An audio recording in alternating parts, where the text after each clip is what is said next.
Kecelakaan maut terjadi di pintu tol Ciawi Bogor, Jawa Barat pada Selasa 24 Februari 2025. Dalam kecelakaan yang kini menjadi viral ini, tercatat 8 orang tewas sekitar pukul 23.30 waktu Indonesia bagian Barat.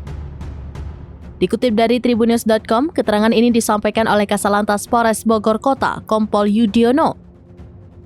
Dirinya mengkonfirmasi awal mula terjadinya kecelakaan dari sebuah truk dengan muatan air mineral menabrak mobil yang sedang mengantri pembayaran.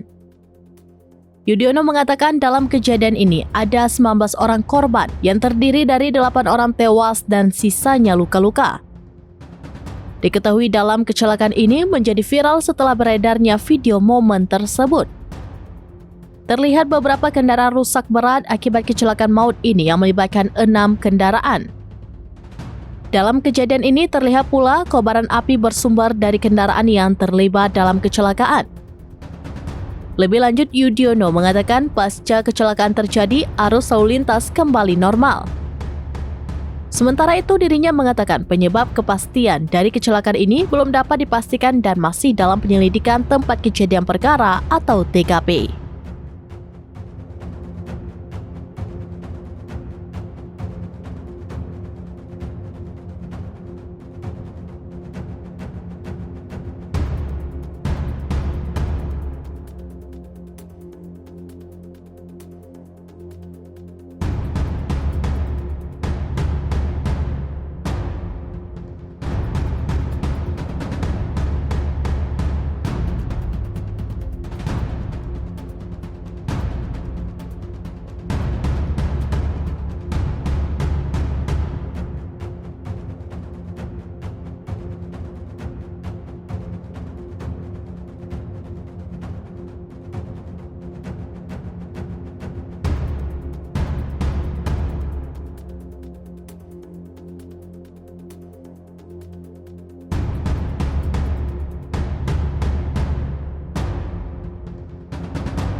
Download Tribun X sekarang, menghadirkan lokal menjadi Indonesia.